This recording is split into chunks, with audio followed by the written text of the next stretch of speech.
En medio de acusaciones de fraude, Nicolás Maduro acaba de ser proclamado como presidente de Venezuela por tercer periodo consecutivo. Las implicancias de esta noticia la conversamos hoy con el fundador de The Clinic, ex convencional escritor y además actual director del programa Democracia UDP de la Universidad Diego Portales, Patricio Fernández. Pato, bienvenido al Chile que viene, ¿cómo estás? Un gusto, Ignacio.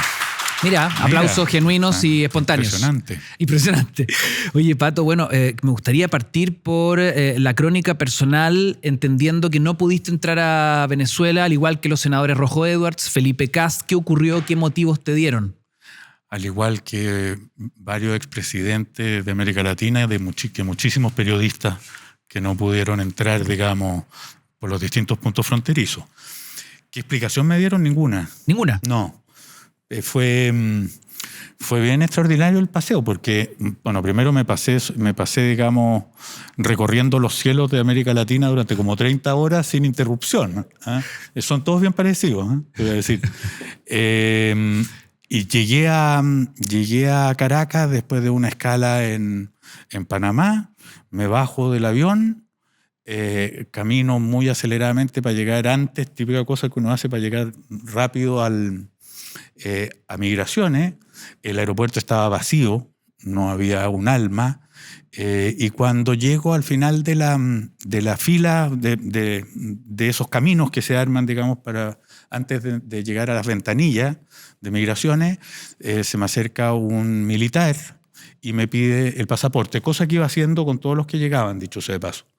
Me estuvo interrogando ahí como una media hora, a qué me dedicaba, que por qué venía. Yo le expliqué que yo era un escritor académico y que estaba yendo ahí porque estaba haciendo, todas estas cosas son verdad, dicho sea de paso, siendo invitado desde hace tiempo por distinta gente, entre ellos el embajador de Chile en Venezuela, Jaime Gazmuri, y que aprovechando que no estaban en clase mis alumnos y que estaba sucediendo un momento tan interesante, había aprovechado de ir en este momento. ¿Contabas con la carta de invitación del embajador?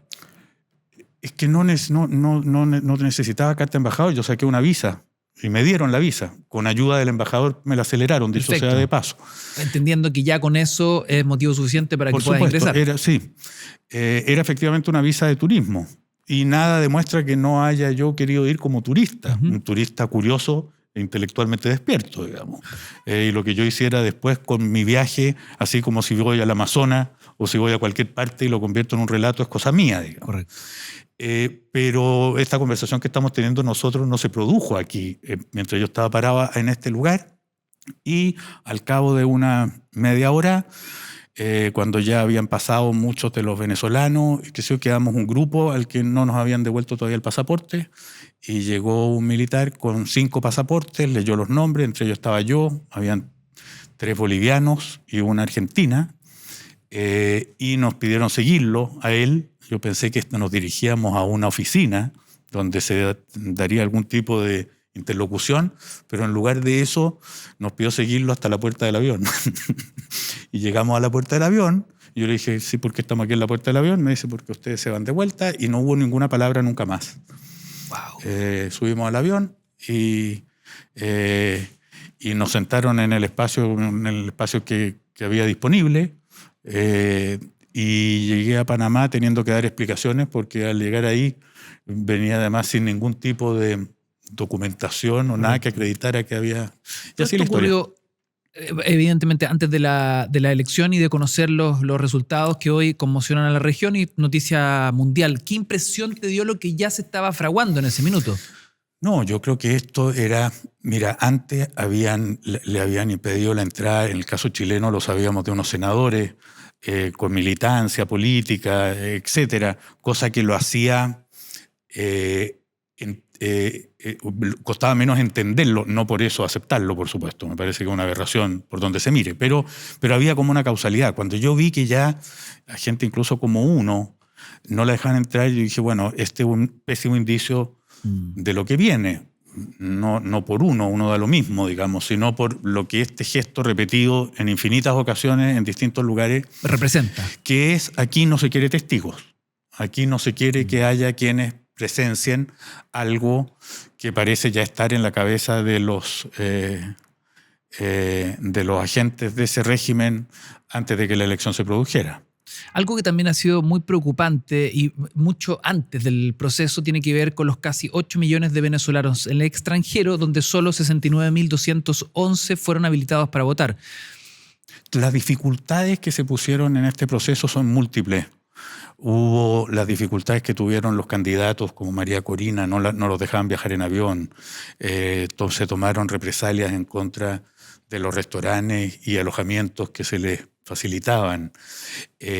Los testigos, que es como se llama ya, los observadores, ¿cómo le llamamos aquí? Los no sé cuánto de mesa, cuando hay elecciones. ¿Los vocales? No son los apoderados. Los apoderados. Allá se llaman testigos. Pero cumplen la misma función. La misma función. Que allá los hubo, y los hubo en prácticamente todas las mesas. O sea, aquí hubo observadores de este proceso, del que, dicho sea de paso, después alcanzaron a emanarse aproximadamente el 40%, 30-40% de las actas, y cuando ya el gobierno de Maduro vio que la victoria de la oposición era aplastante, suspendió, digamos, apagaron las máquinas en las que quedaba el registro de la elección y dejaron de facilitar las actas que testimoniaban lo que había pasado. Todo esto hubo una permanente torpedeo con algunas cosas vergonzosas y ridículas. Pero ahí, cuando ya se veía que la victoria de la oposición era muy grande, clausuraron de algún modo el proceso. Ese 30-40% de actas fueron procesadas por organizaciones que las recepcionaron. O sea, no estoy hablando de encuestas a boca de urna, sino que con las actas propiamente tal. Y el resultado que se dio haciendo un estudio serio con especialistas electorales mundiales, de nivel mundial, digamos, era que Edmundo González sacaba un 66% y Maduro un 31%. La información que nos dieron a alta hora de la noche era bien distinta de esta. Exacto.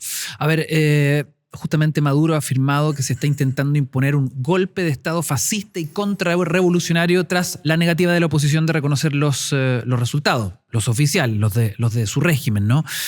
¿Qué riesgos implica para Venezuela este muñequeo institucional que está haciendo Maduro? Mira, eso es lo que yo noto ahora, volviendo a revisar antecedentes, que ya estaba bastante construido, se estaba construyendo una narrativa. Si tú te fijas, Maduro habló de que aquí podía haber un baño de sangre antes. Correcto. Y ese baño de sangre no era que él estuviera diciendo que él iba a salir a matar gente, sino que lo que estaba diciendo de alguna manera era aquí hay un escenario que puede devenir en actos de violencia de esta oposición fascista no sé cuánto. Esos actos de violencia se pueden también ayudar a generar desde las mismas fuerzas de seguridad. Hoy día está habiendo en Venezuela movimiento en barrios le llaman allá a los sectores populares, donde está saliendo gente a la calle. Ahora botaron una estatua de Maduro, de Chávez, no recuerdo el lugar exacto. La oposición está evaluando en estos momentos si hace un llamado o no a salir de alguna manera a la calle a defender el voto, porque lo que tiene que evaluar para tomar esa medida es justamente el riesgo del baño de sangre. ¿Qué es lo que significaría hoy día en Venezuela salir? Y esa es la situación que se está viviendo, pues las horas que vengan van a ser bien importantes. Las horas que vengan son gravitantes, ¿no? Y la gran pregunta es, ¿tiene o no fuerza política la oposición para articular una respuesta a Maduro, una respuesta contundente? Mira, la oposición venezolana siempre ha sido, durante mucho tiempo ha tenido actuaciones bochornosas, no ha sido una oposición admirable, pero en el último tiempo, desde que hubo una primaria en la que ganó María Corina Machado con un 90%, una cosa parecida, que hay un claro liderazgo en torno al cual se han reunido todos. O sea, hoy día hay una cohesión en la oposición que nunca antes existió. ¿Va a ser capaz esta oposición cohesionada, más no exenta de conflictos internos, porque los tienen, y no pocos? ¿Va a ser capaz esa oposición de actuar conjuntamente, coherentemente, etcétera? Vamos a verlo. Ahora, una de las críticas que algunos le están haciendo ya en este momento es que dejaron que el día de ayer tomara la delantera en la narrativa de lo que estaba sucediendo el gobierno de Maduro. O sea, llegaron medios tarde. Hoy día hemos visto unos movimientos poco consolidados, o sea, como que todavía hay un cierto desconcierto. No sé qué es lo que va a pasar y tampoco cómo se podría articular una respuesta también de la comunidad internacional frente a esto. De eso te quiero preguntar, porque sin ir más lejos, el presidente Boric dijo, fue uno de los primeros, entiendo, el régimen de Maduro debe entender que los resultados que publica son difíciles de creer. Un mensaje mucho más largo que aquello, pero me quiero quedar con esa primera impresión. ¿Qué rol podría asumir el gobierno y otros líderes internacionales frente a este manto de dudas que rodea hoy a Maduro? Me consta que la posición del presidente Boric ha sido vista con inmensa admiración, agradecimiento y respeto por muchos mundos venezolanos.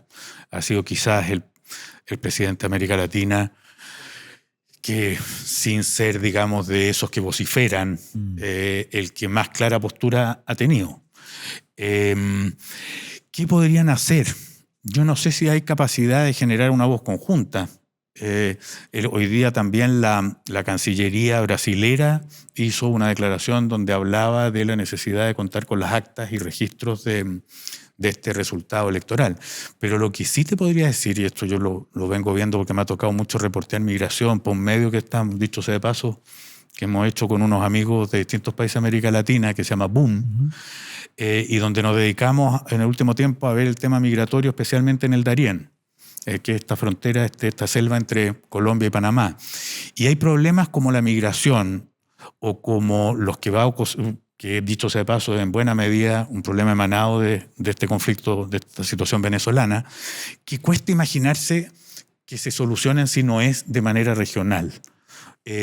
Yo creo que empieza a quedar súper claro que el gobierno, este fraude de Maduro, no solo repercute en la realidad interna venezolana, sino que tiene consecuencias regionales. ¿Por qué? Han habido encuestas en los últimos meses, una súper seria y interesante, que hablan de que si Maduro se perpetúa, en torno a un 17% de los venezolanos que actualmente viven allá podrían emprender una migración, añadiéndose a los cerca de 8 millones de venezolanos que ya hay distribuidos por el mundo y especialmente por América Latina, donde están en Colombia la inmensa mayoría, en Perú un grupo muy grande, en Brasil otro y en Chile otro. O sea, esta diáspora está lejos de detenerse. Si es que Maduro se perpetúa, sin ningún lugar a duda que va a venir otra oleada. En cambio, esta misma encuesta se aplicó a los venezolanos en distintos países de América Latina y si Maduro dejara el poder, un 70% de ellos dice que pensaría regresar.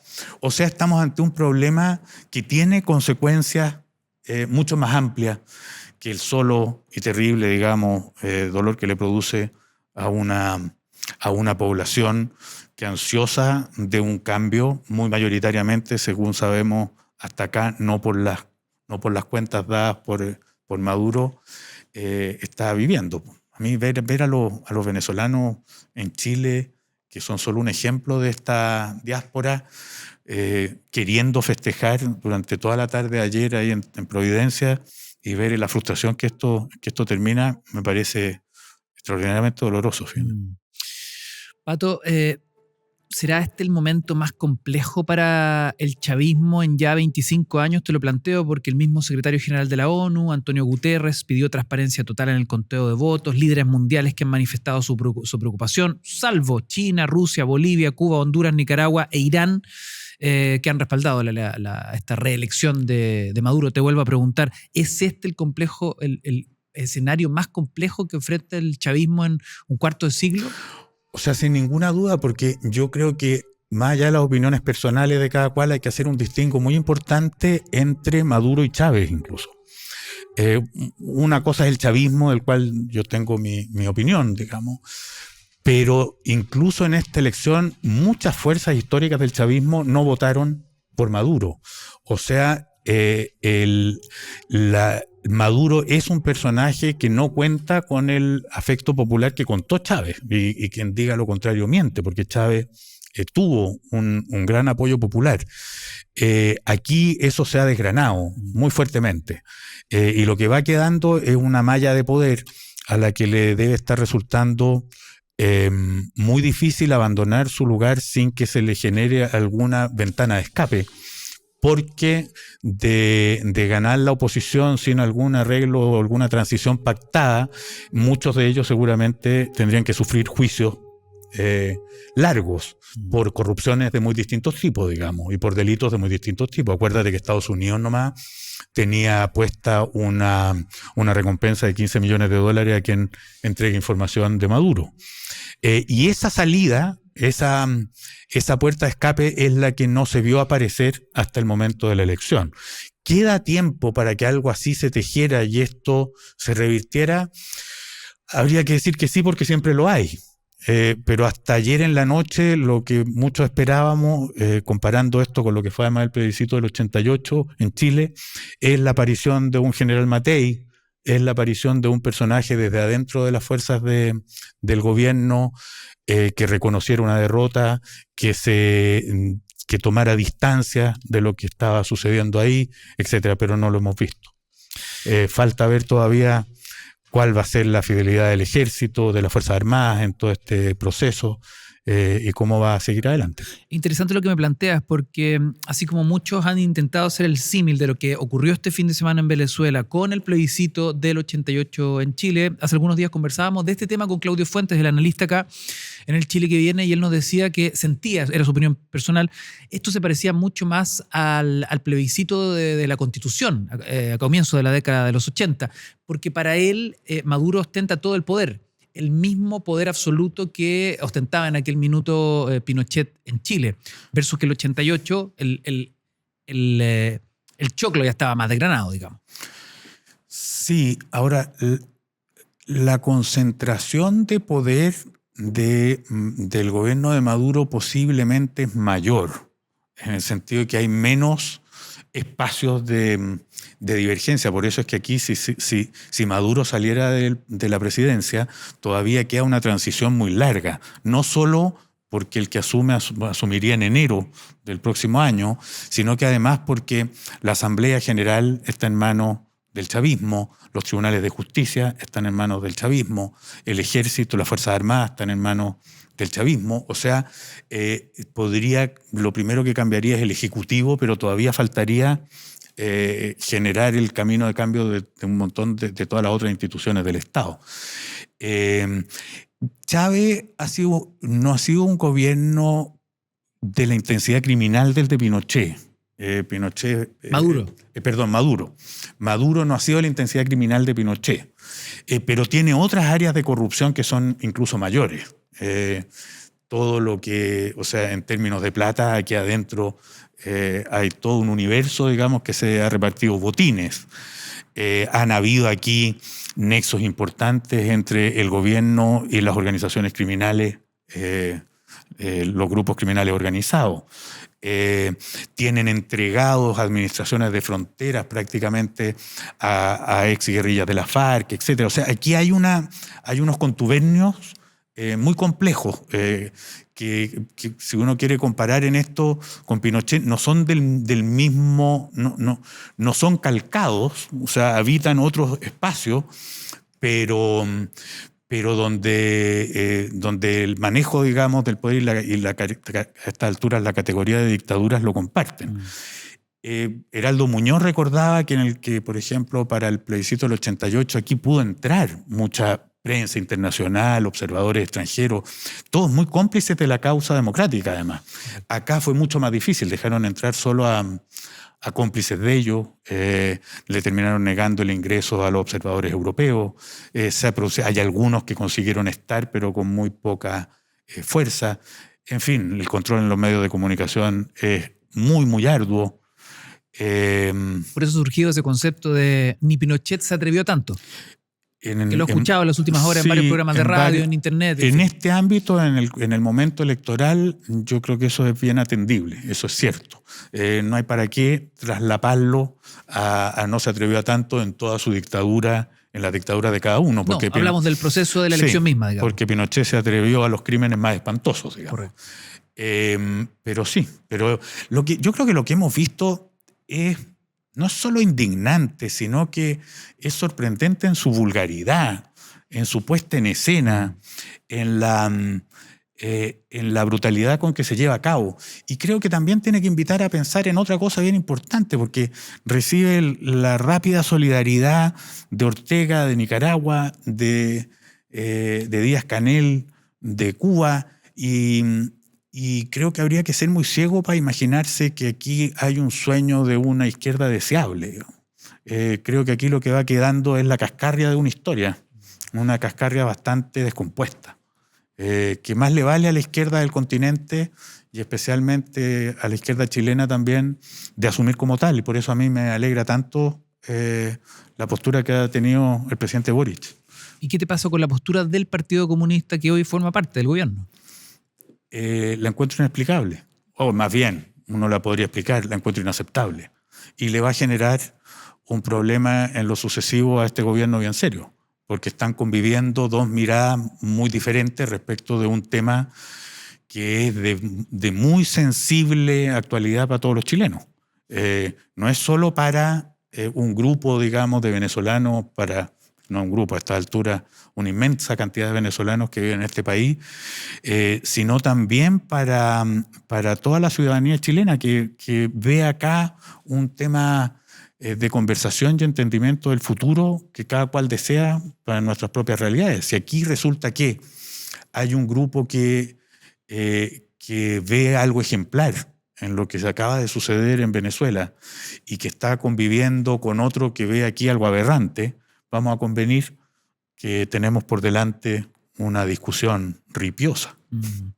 Oye, Pato, a ver, ¿se pone en riesgo la continuidad del pacto oficialista con la validación comunista Maduro? ¿Crees? Hablemos así, un cogollito electoral de lo que va a ocurrir en Chile en octubre. No lo sé, porque pasan varias cosas, porque al mismo tiempo esto genera un conflicto interno en el Partido Comunista. Yo vi esa misma noche de la elección a la Irací, a la alcaldesa de Santiago, decir que ella no era partidaria de Maduro.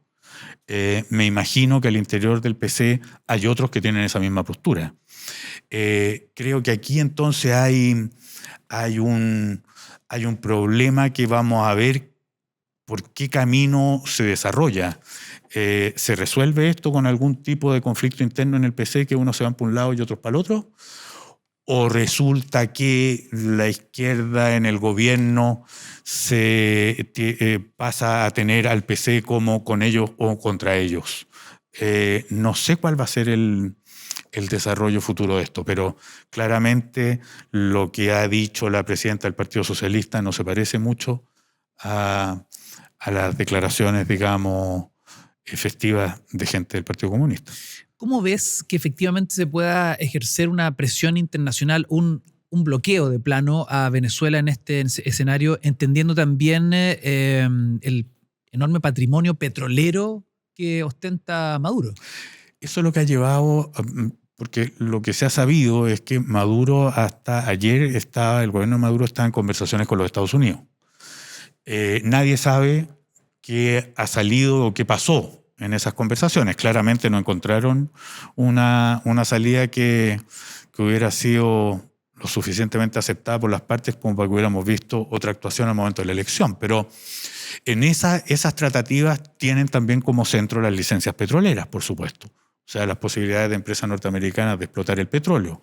¿A cambio de qué? ¿Cómo? ¿De qué manera? Desconocemos de qué se está tratando, pero hubo ahí un escenario de conversaciones.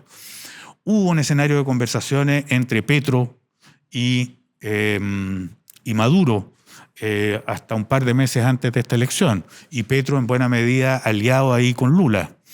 A mí me llama la atención, y creo que un dato nuevo de esto es de la decadencia en este sentido del chavismo, no solo su pérdida de apoyo interno, que se habría, digamos, desplomado, sino que la pérdida de sus complicidades latinoamericanas.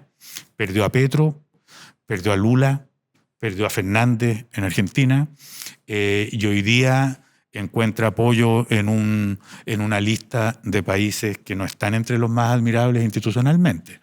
Nicaragua, Cuba, Honduras. No es mucho. Pato Fernández, ¿será capaz Nicolás Maduro de terminar este nuevo periodo presidencial? ¿Cómo decirlo? Hay varias realidades continentales en las que uno se ha hecho esta pregunta y ha creído que está a punto de terminar esa historia y se perpetúa y se degrada y se aleja de la mirada atenta de la realidad internacional. Por ejemplo, Cuba. No sé, pues Cuba hoy día es un país que está viviendo en la miseria, donde la gente está pasando hambre, donde el año pasado se fueron cerca de 500.000 cubanos. Se calcula que pueden llegar a más de 1 millón en los últimos 2 años. Y donde la realidad, a mí me toca conversar mucho con gente ahí porque fue un país que viví mucho para escribir un libro sobre esa historia. Y no obstante lo cual, la pregunta que todos se hacen allá adentro es ¿y cómo sigue, cómo puede esto seguir? Y sigue, y sigue.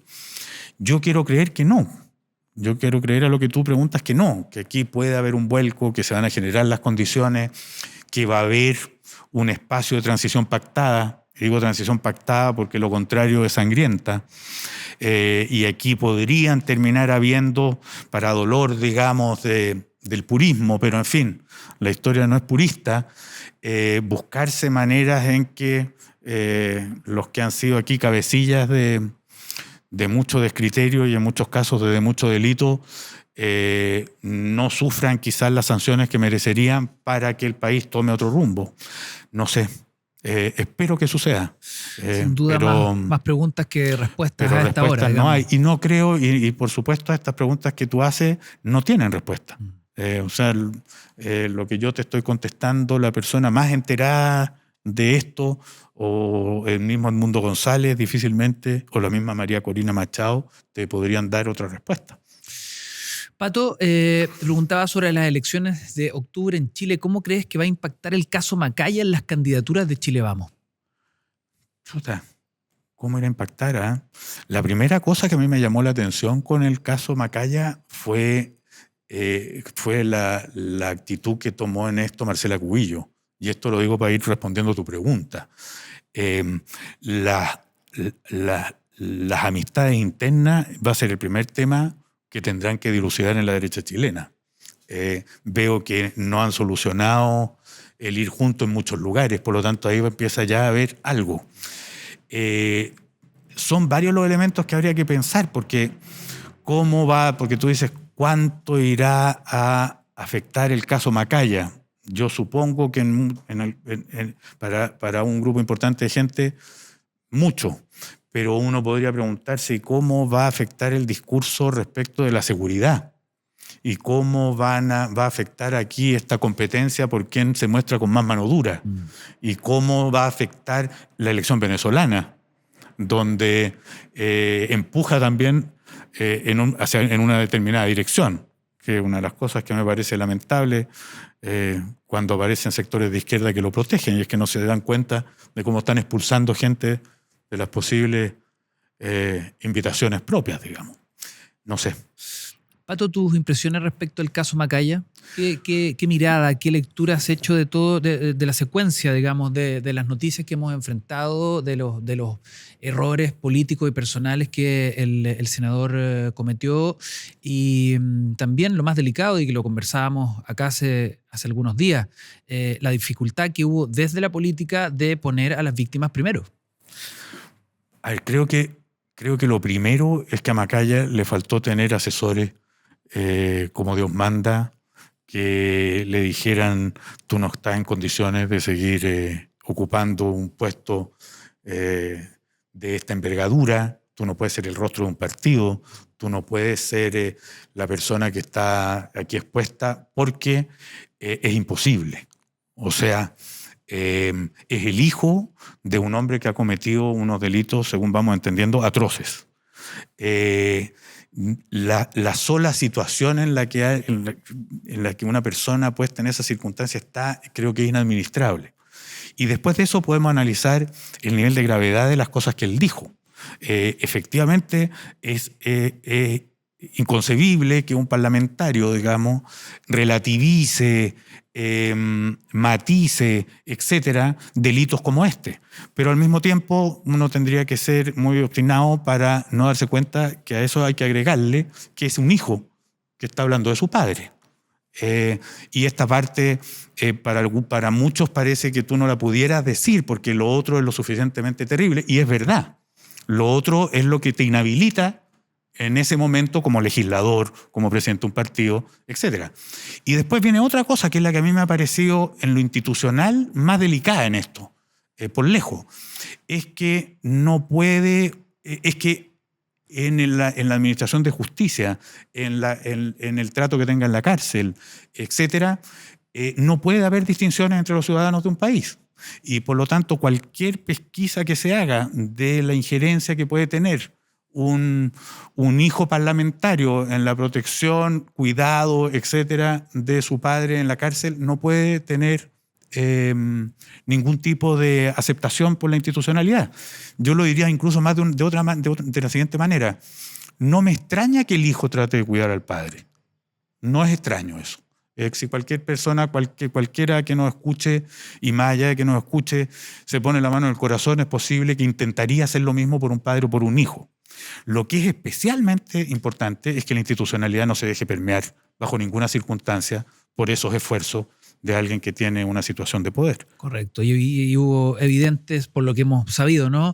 Evidentes privilegios de Macaya en esas primeras 72 horas en la cárcel, si es que se le puede llamar cárcel a lo que él vivió en ese periodo. Correcto. Corto periodo. Y acá hay un mundo de chileno que desconfía de las instituciones, que ve con distancia una igualdad de trato y un mismo respeto a su dignidad, y esto no hace sino alejarlos y aumentar esa brecha con los mundos gobernantes, lo que es súper peligroso y nefasto para el funcionamiento de la democracia. Patricio Fernández, ¿cómo ves el panorama para las próximas presidenciales? Te lo pregunto porque cuando uno vuelve a revisar las encuestas semana a semana, la carrera de la moneda instalada con una Evelyn Matei liderando, Kast bajando y la expresidenta Bachelet arremetiendo. Yo todavía no veo para nada listo el escenario. Creo que falta mucho, que en las últimas elecciones que hemos visto en América Latina terminan cambiando los escenarios en los últimos 2 meses. Así le pasó a Milei en Argentina, irrumpió al final con mucha fuerza. Así le pasó a Noboa en Ecuador por otro tipo de motivos, un crimen entre medio. Eso sucedió hace un rato atrás con Bukele. Por lo tanto, creo que a mí acá todavía me falta para ver el escenario final. Creo que a Evelyn Matei le queda un largo trecho enfrentando asedios de los propios y de los contrarios, de manera que podría llegar muy golpeada. No veo todavía resuelto este dilema en la oposición. Efectivamente, la que hoy día aparece todavía con más apoyo es Michelle Bachelet. La que justamente ha dicho a todos los vientos que no quiere un nuevo periodo presidencial. Ella ha dicho que no. Ella también podría estar corriendo por la Secretaría General de Naciones Unidas. Está por los palos Carolina Toá, que al mismo tiempo hoy día, siendo el rostro que enfrenta el tema de la delincuencia, cuando este es un tema tan sensible y presente, no es algo que precisamente la ayude. Me cuesta ver en el Frente Amplio, supongo que estará Bodanovich por ahí en medio rondando, pero lo que más me genera curiosidad todavía, y yo estoy expectante a eso, es la aparición de otro candidato. Porque son muchos en Chile los que no se sienten incorporados, partícipes a este juego entre lo que hoy día se llama gobierno y oposición. Correcto. Entre derecha y izquierda. Y el territorio, cuando además de esos derecha y izquierda se tiran de las mechas y discuten muchas veces alejándose y distanciándose de los grandes temas de la sociedad, permiten que llegue ese que habla contra la casta. Y esto es lo que hemos visto repetido en muy distintas partes, ya no solo de América Latina, sino del mundo. Y cuando las cosas suceden mucho en otras partes, me pregunto por qué no acá. Y hay varios que están listos para salir despotricando contra el pastel completo.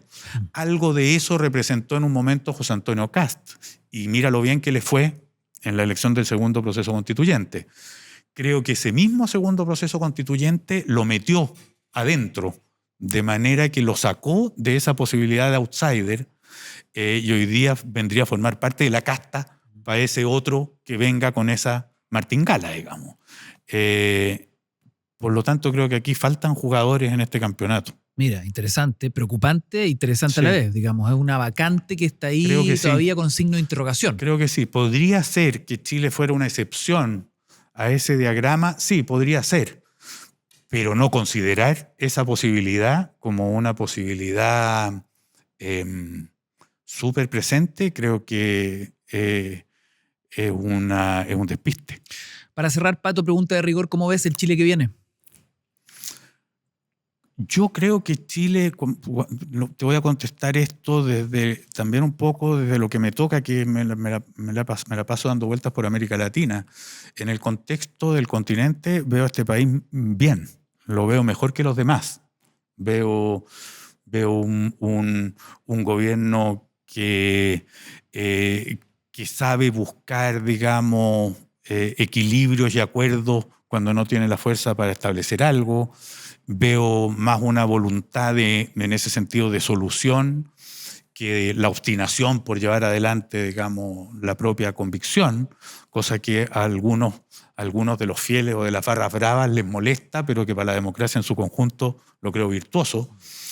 Y veo enredado, ahora, al mismo tiempo veo un obstruccionismo en sectores de derecha muy cortoplacista y muy ciego que impiden sacar adelante una reforma de pensiones porque hacen cálculos miserables y menores, afanes de no conceder triunfos a la contraparte cuando podría hoy día resolverse de una manera que les podría resultar más digerible de todas las que se han visto en otro momento, pero en fin.